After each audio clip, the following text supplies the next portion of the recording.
Naging matiwasay ang aming pamumuhay sa lugar.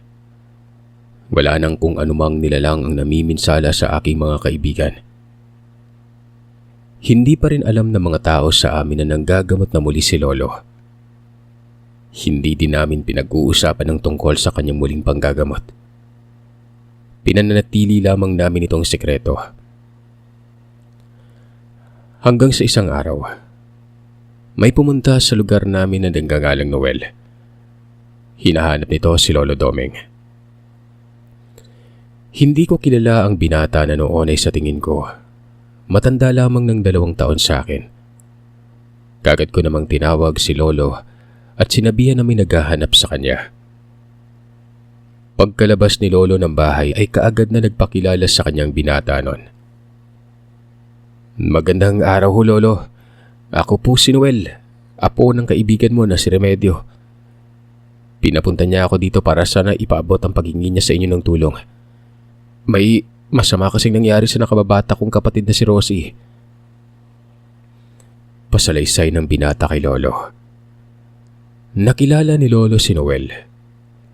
Hindi ko inaakala na kapag umalis ito sa lugar namin ay pumupunta pala itong si Lolo sa bahay ng kaibigan niya sa kabilang barangay. "Ikaw na ba si Noel na nagtatrabaho sa Leyte?" Tanong ni Lolo sa binata. Tumango naman ito. Dahil doon ay sinabihan ako ni Lolo na ihanda kong aking ilang damit. Pupunta kami sa kabilang barangay kung saan nakatira ang kanyang matalik na kaibigan na si Remedio. Mula sa lugar namin ay kailangan naming sumakay ng habal-habal papunta sa sentro ng barangay. Mula naman sa sentro ng barangay ay kailangan namin maglakad ng kulang-kulang 1 oras para marating ang bahay ng kanyang kaibigan. At dahil sa hindi pwedeng ipasok ang motor sa lugar kung saan nakatira ang kanyang kaibigan kung kaya't kailangan naming sumakay sa ibang habal-habal. Mula sa lugar namin papunta sa sentro ng barangay kung saan sila nakatira. Hindi naman yun mahirap gawin dahil sa marami naman ang namamasada ng habal-habal sa lugar namin ng mga panahon na ito. Isa na dun si Warlie. Pero may dala namang habal-habal si Noel, kung kaya't sa kanya na kami sumakay papunta sa kanilang lugar. Pagdating sa sentro ng kanilang lugar, ay ipinarada niya ang kanyang habal-habal malapit sa barangay hall. Pagkatapos ay nagsimula na kaming maglakad papunta sa lugar kung saan sila nakatira. Habang naglalakad kami sa daan, marami ang taong nakatingin sa amin. May mangilan-ngilang nakakakilala kay Lolo Doming. Binabati siya ng mga ito at pinapakilala niya naman ako sa mga tao na nakilala niya sa lugar na yon. Doon ko lang nalaman na dati palang nakatira sa lugar ang maestro ni Lolo sa pagiging albularyo. Kung kaya't may mangilan-ngilang nakakakilala kay Lolo. At tila ba mas marami ang mga tao sa lugar na nakakaalam na nanggagamot si Lolo kesa sa mga tao sa lugar namin. Sa patuloy naming paglalakad ay may naramdaman akong hindi kaaya-aya sa lugar. Batid kong may mga makakaliwa ang naninirahan sa lugar na ito. Pero nagmamasid lamang sila. At kahit na may makakaliwa, ay wala akong nararamdamang panganib sa mga nakakasalamuha namin na taong alam kong may bahid ng pagiging aswang. Hanggang sa nakalagpas na kami sa isang sitio, ang susunod na tatawirin namin papunta sa bahay ng kaibigan ni Lolo, isang ilog. Mabato ang ilog na ito na ayon kay Lolo, bahagi pa ito ng ilog na nagmumula sa lawa na nasa paanan ng bulkang Mayon. Namangha ako sa mabato at malinaw na tubig ng ilog. Masarap din magtampisaw sa lugar dahil sa malamig na tubig na dumadaloy sa batuhan. Tumawid kami sa ilog at muling naglakad hanggang sa marating namin ang sitio na tinitirahan ng kaibigan ni Lolo. Kagaya ng lugar namin ay payak lamang ang pamumuhay sa lugar. Pero ang nakita ko lamang sa lugar ay ang pagkadikit-dikit ng mga bahay at ang bubong ay gawa sa mga hibla ng kugon. Ang mga tao ay tila ba takot na makita ng bagong salta. May matandang lumabas sa kanilang tahanan at sinalubong kami. Kagad nitong binati si Lolo Doming habang nakatingin sa akin. Pinakilala ako ni Lolo sa matanda. Ngumiti ang kaibigan ni Lolo. Laki mo na. Maliit ka lang nung dinala ka dito ni Domeng. Bati sa akin ng matanda nun. Ngumiti naman ako sa kanya at nagmano. Doon pa lamang nagsilabasan ng mga tao sa kanilang kubo. Weirdo para sa akin ang kaugalian ng mga mamamayan sa lugar. Hindi sila basta-basta nakikisalamuha sa mga tao. Amoy mapanghidi ng lugar. Pero hindi ko masabi na nakakasulasok yun dahil natitiis ko naman ang amoy. Batid kong hindi normal ang mga nakatira sa sityo.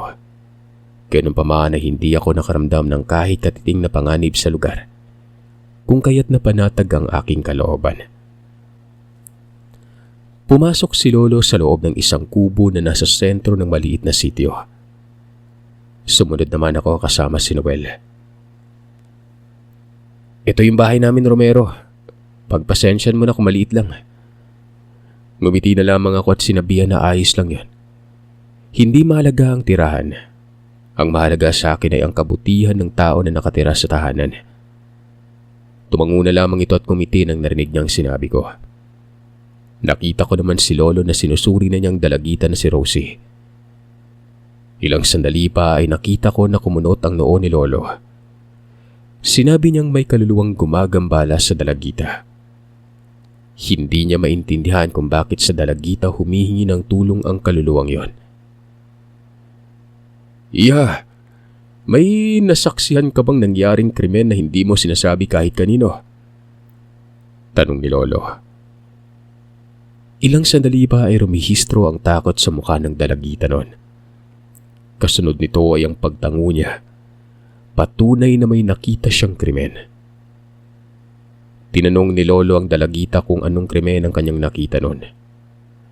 Natakot pa ito, pero pinilit na ni Lolo na sabihin na kung ano ang kanyang nakita. Maging si Lolo Remedio at ang ama nito na si Mang Adonis, sinabi nila sa dalagita na sabihin na niya kung ano ang kanyang nasaksihan na naging dahilan ng kanyang pagkakasakit. May nakita akong dalaga sa ilog, ginahasa ng 3 lalaki. Pagkatapos pinatay gamit yung malaking bato. Sinakal siya ng isa sa mga lalaki, pagkatapos pinukpok ang ulo gamit yung bato. Nanginginig na wika ni Rosie. Dahil sa kwento ng dalagita ay rumihisto ang galit sa itsura ni Lolo Doming at ni Mang Adonis. Maging kami man ni Lolo Doming ay nakaramdam ng galit sa kung sino man ang gumawa ng krimen na yon. Ipinalarawan ni Lolo sa dalagita kung anong itsura ng mga kalalakihan. Isinalarawan naman ng dalagita ang itsura ng mga ito. Isa sa itsura na isinalarawan ng dalagita, yung medyo pamilyar sa akin. Sinabi niyang isa sa mga lalaki ay may matipunong katawan. Moreno ang balat at may mahabang balbas. Nang isinalarawan ito ng dalaga, ay rumihistro sa balintataw ko ang itsura ng lalaki na kung minsan ay bumibili ng mga kopra sa aming lugar. At kung hindi ako nagkakamali, isa ito sa mga kakilala ng ama ng kaibigan kong si Senyo. Hindi ko namalayan na kumukunot na pala ang noo ko habang nakikinig sa pagsasalarawan ng dalagita. Bakit apo?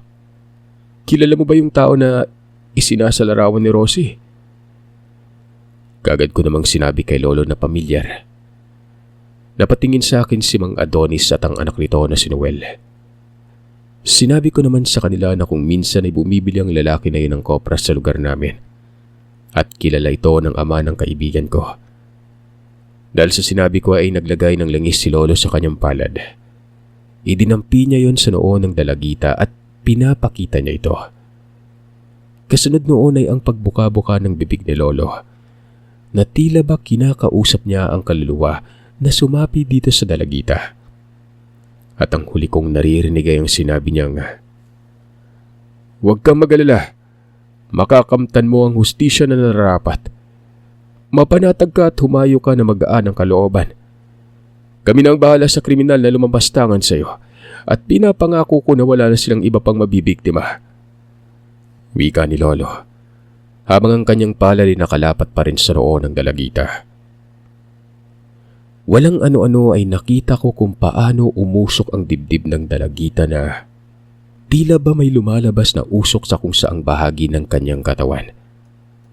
Nung una ay kulay abo ang usok, pero unti-unti itong nagiging kulay puti.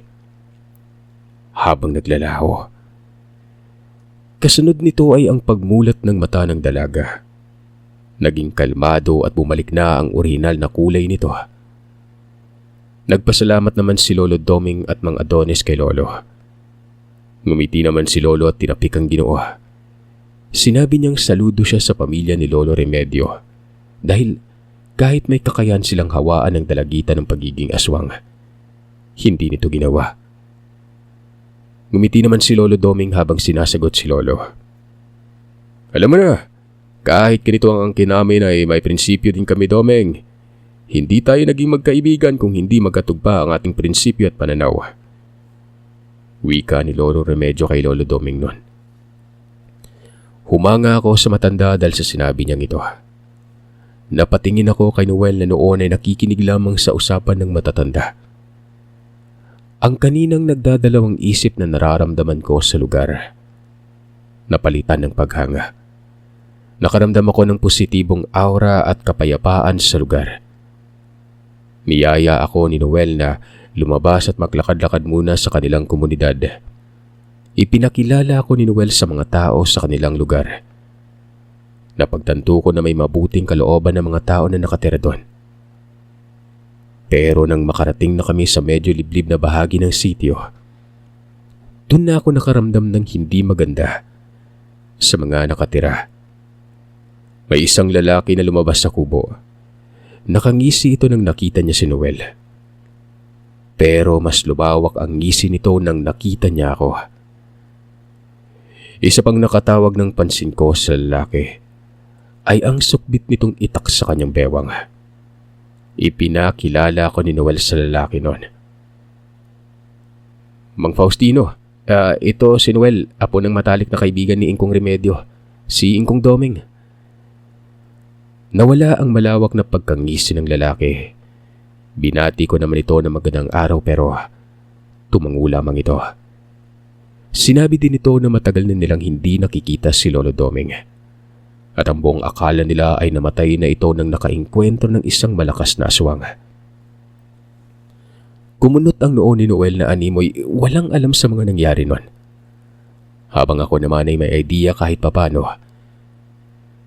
Sa halip na sumagot, tanging ngiti lamang ang naisagot ko kay Mang Faustino. Pero tila hindi yata nito nagustuhan ang pangiti ko sa kanya. Dahil imbis na matuwa, tinanong na nito si Noel kung bakit kami naroroon sa kanilang lugar. Naparito ako para ipakilala si Romar sa inyo. Nang sa ganun ay malaman ninyo na nasa sakop ng pangangalaga ni Ingkong Remedio ang taong kasama ko. Para kung sakali makita niyo siya sa ibang lugar, alam niyo na. Wika ni Noel kay Faustino. Ismid lamang ang isinagot ng lalaki. Lalapitan na sana ito ni Noel pero hinawakan ko na ito sa braso at niyaya ko na itong lisanin ng lugar. Sumunod naman ito. Nagpaalam na ito kay Faustino na aalis na kami. Tumango na lamang ito sa amin kung kaya't tumalikod na kami ni Noel.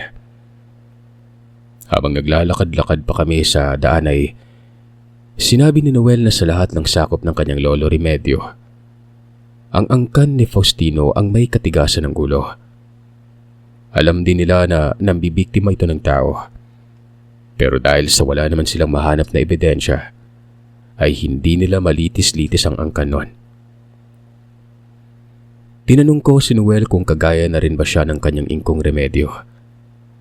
Ang sagot niya sa akin ay ang nagpahanga sa akin sa kanya. Sinabi niyang hindi sila binibigyan ng bertod ng pagiging aswang hanggat hindi sila mismo ang humihingi nito. At sa katauhan niya ay mas gugustuhin niyang mawala sa mundo na isang normal na tao kesa maging isang aswang na madalas ay kinatatakutan at nahuhusgahan ng mga tao kahit hindi pa nila alam ang tunay na katangian at pagkatao nila. Tumango ako bilang pagsang-ayon sa mga sinabi ni Noel. Nakuha niya rin ang paghanga at respeto ko dahil sa kanyang paninindigan.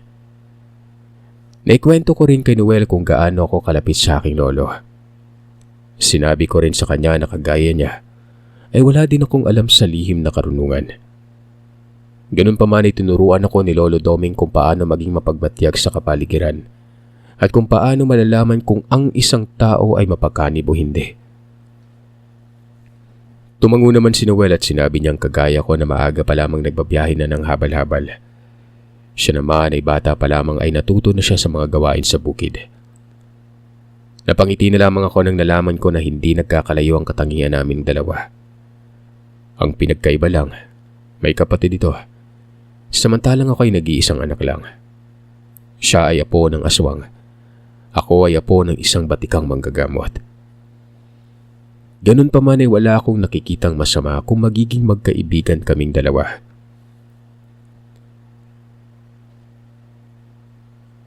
Nakita namin na nasa labas na sina Lolo Doming at Lolo Remedio. Kasama nila si Adonis na nag-uusap at nagkikwentuhan. Tinanong kami ni Lolo Remedio kung saan kami nanggaling.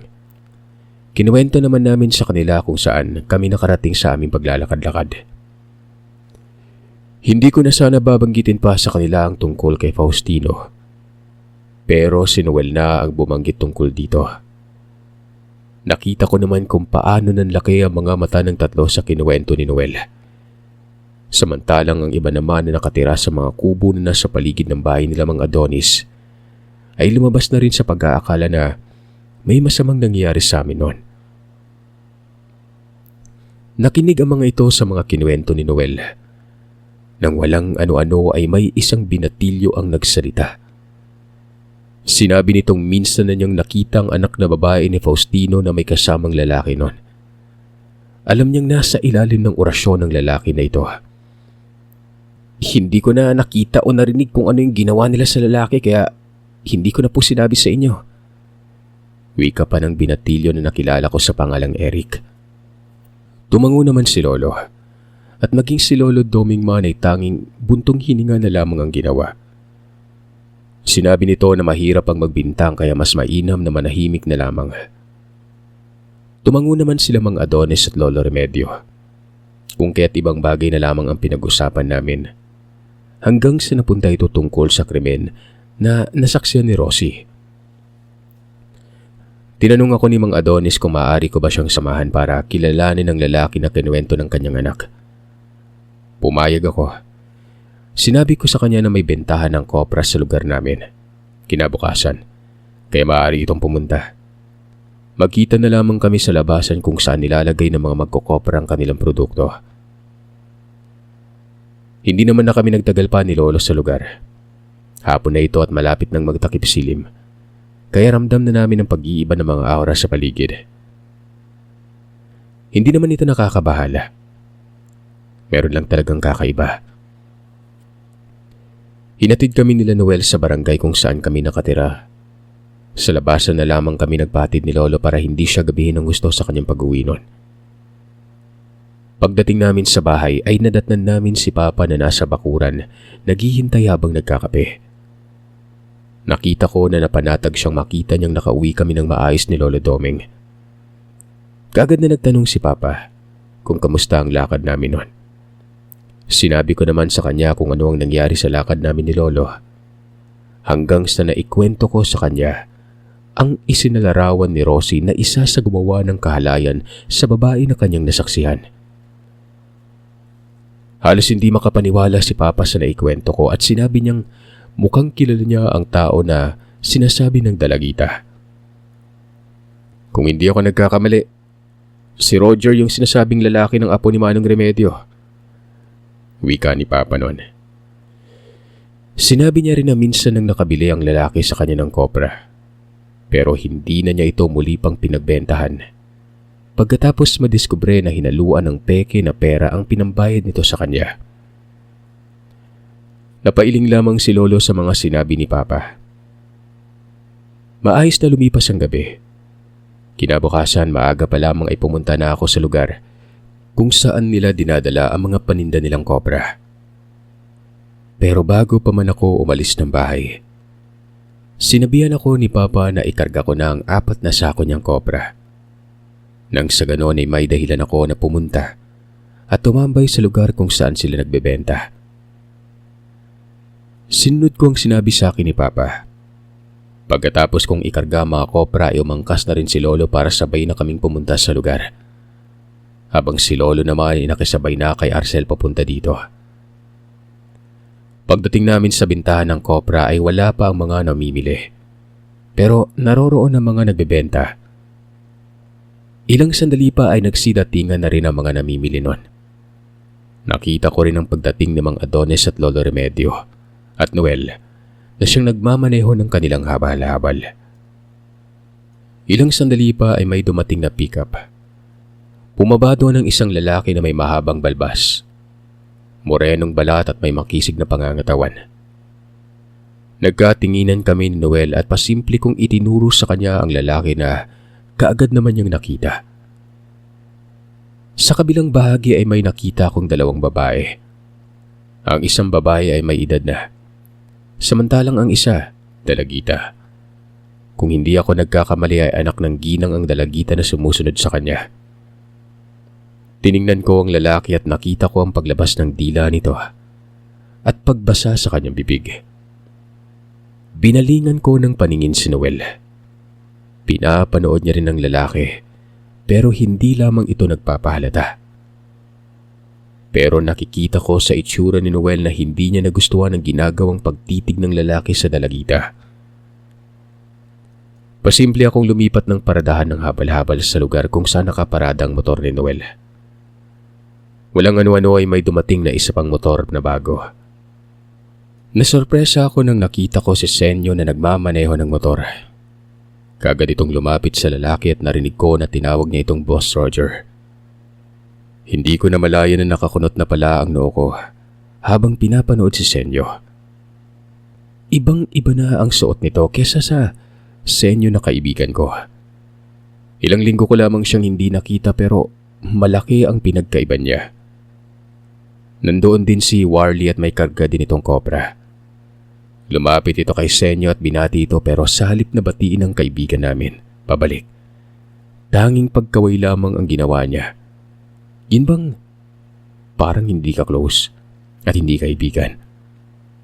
Dahil doon ay tumango na lamang si Warlie at naglipat ng paradahan sa kung saan kami naparada ni Noel. Nakita mo si Senyo, tol? Laki ng pinagkaiba, no? Galit kaya siya sa akin, tol? Nalulungkot na tanong sa akin ni Warlie. Tinapik ko na lamang ito sa balikat at pinakilala kay Noel. Nagkamay naman ang dalawa at maayos na bumati sa isa't isa. Nakita kami ni Senyo. Lalapit na sana ito sa amin pero tinawag siya ni Roger. May sinabi naman ito sa kanya na siyang nagpangisi ng alanganin sa kaibigan namin. Nalata kong nag-aalangan si Senyo pero sinunod niya pa rin si Roger. Nilapitan niya ang dalagita at kinausap. Nahihiya namang nakipag-usap sa kanyang dalagita. Inaaral lang naming dalawa ni Noel ang mga ginagawa ni Senyo. Nakikita namin na matyagang kinukuha ni Senyo ang loob ng dalagita. Hanggang sa maging komportable ng dalagita sa pakikipag-usap sa kanya. Nagsinyasa na lamang kami ni Noel na mamanmanan namin ang mga gagawin ni Senyo. Samantalang si Warlie naman ay nagtataka kung anong pinagagagawa ni Senyo noon.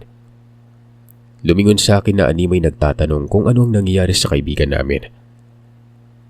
Tinapik ko na lamang ang balikat ni Warlie. Sinabihan ko siyang huwag na mag-alala. Lalabas kami kung ano man ang kalokohan na gagawin ni Senyo. Tumango naman si Warlie.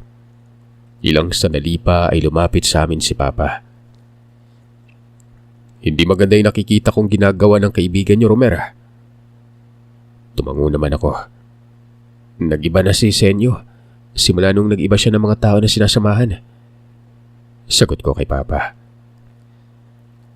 Sa tingin mo, Mer, kung sakaling kabilang ang kaibigan mo sa napag-usapan natin kahapon, pipigilan mo ba yung hustisya na hinihingi ng biktima? Walang pag-aalinlangan na tanong sa akin ni Noel. Napatingin sa akin si Warlie na nagtataka. Malungkot naman akong sumagot na. Ang mali ay mali. Kaibigan ko si Senyo pero Mas pipiliin ko yung katarungan at kung ano ang tama. Malungkot pero determinadong sagot ko kay Noel. Tumango naman si Noel at tinapik ako sa balikat. Si Warlie naman ay naguguluhan at nagtatanong kung ano ang nangyari. Sinabihan ko naman ito na sa bahay na namin mamaya pag-uusapan kung ano ang nalaman ko. Tinanong ako ni Noel kung ayos lang ba na siya nang magsabi kay Warlie kung ano ang nalaman namin kahapon lang. Tumango naman ako. Pinaubaya ko na lang sa kanya ang pagsabi kay Warlie tungkol sa nangyaring krimen na nasaksihan ng kanyang kapatid na dalagita. Pagbigay ko ng pahintulot ay kinuwento na ni Noel kay Warlie kung anong nasaksihan ni Rosie. Maging si Warlie man ay natutop na lamang niya ang kanyang bibig sa nalaman niyang krimen. Pagkatapos niyang marinig ang sinabi ni Noel, kaagad niyang sinabi ang mga katagang, "Tol, yung batang babae." Wika nito, habang puno ng pag-aalala habang nakatingin sa akin. Si Noel naman ang tumapik sa balikat ni Warlie habang sinasabihan nito na huwag mag-alala. Magiging ligtas ang babae.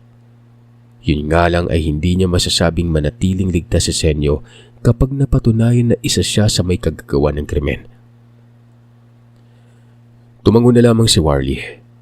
Alam na niyang mapapahamak ang kaibigan kapag ililigtas namin ang dalagita. Pero hindi na namin hawak ang sitwasyon na yon. Mali ang gawain ng kaibigan namin kung sakali mang magkasabot silang dalawa ni Roger.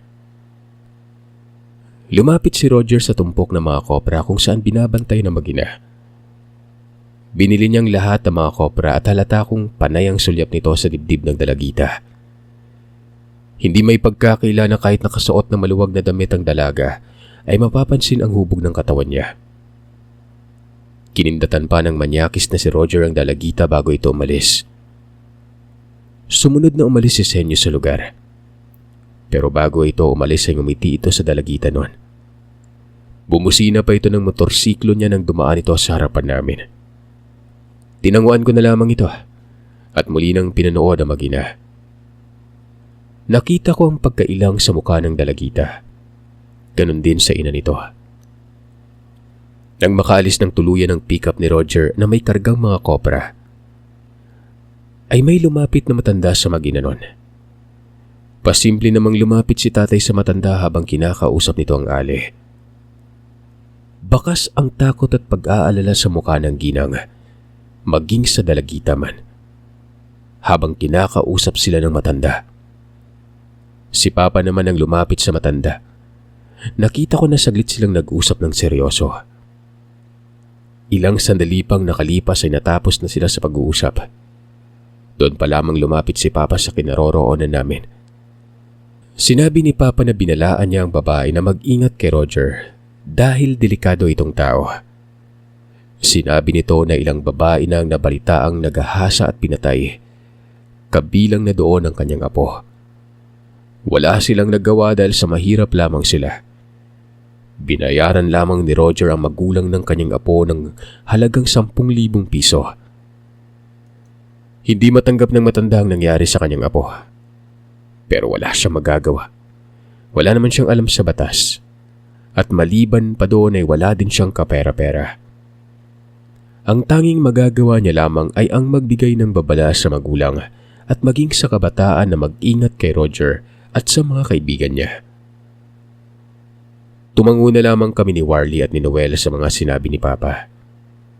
Nagwika si Warlie na gusto niyang sumama sa amin sa pagtuklas ng mga ginagawa ni Senyo at maging ni Roger.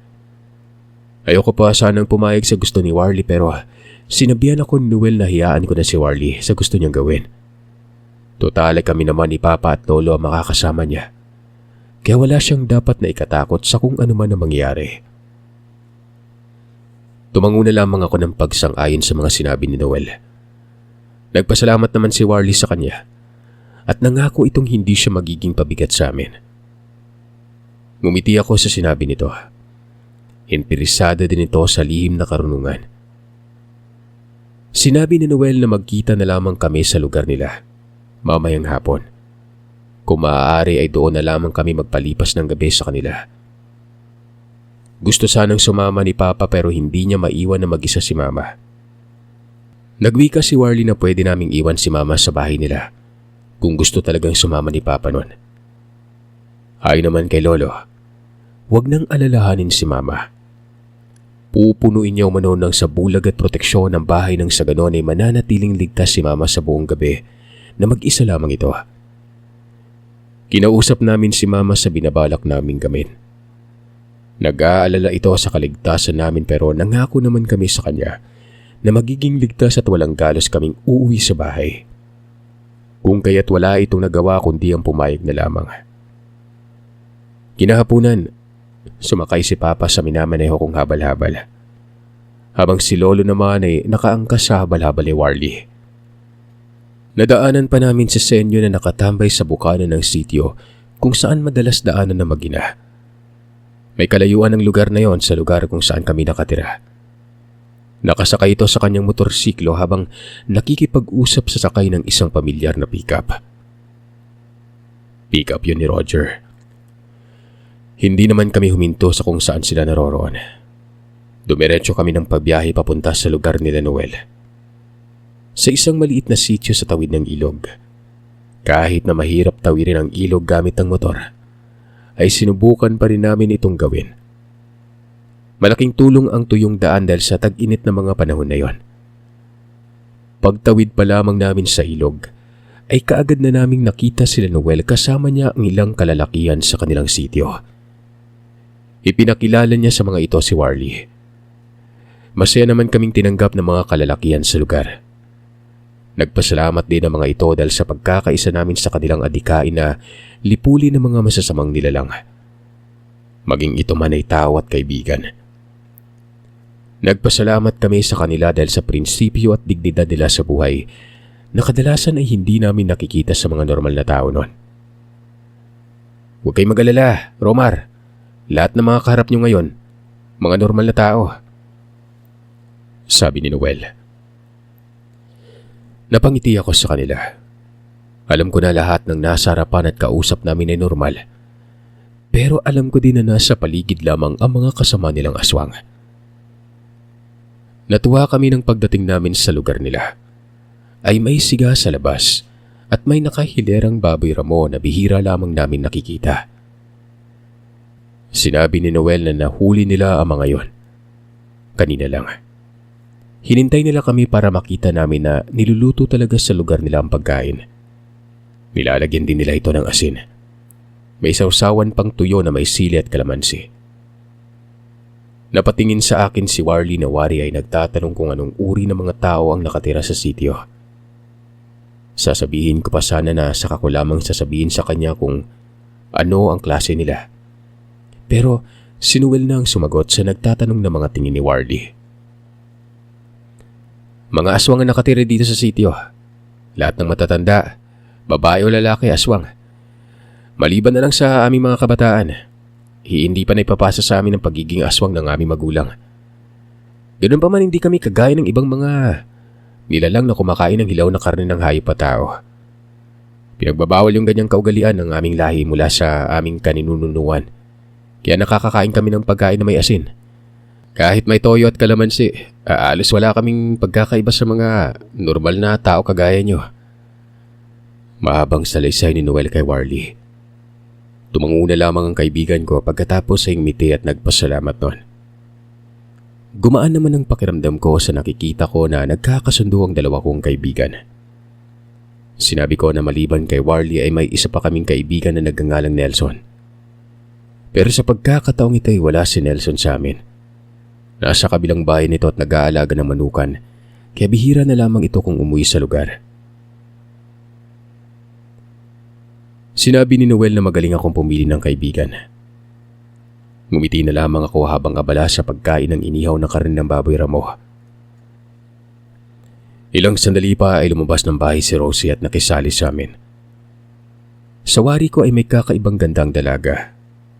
Lalo na nang tinapunan niya ako ng tingin. Parang may sumikdo sa dibdib ko kaya nakaramdam ako ng kabatihan nun.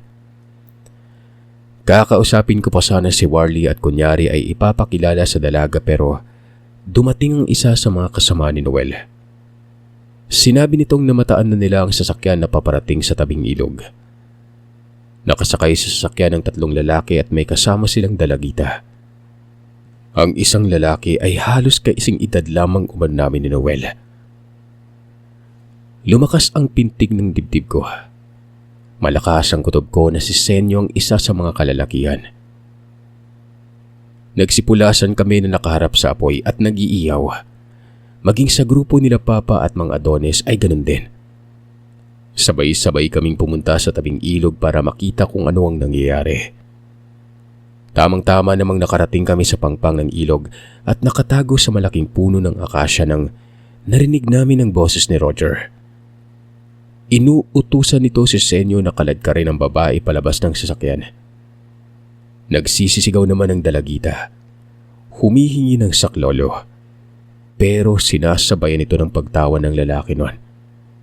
Habang sinasabihan ng dalagita na walang makakarinig sa kanya kahit ano pang uri ng pagsigaw ang gagawin niya. Dali mo na yan sa tubig, Senyo.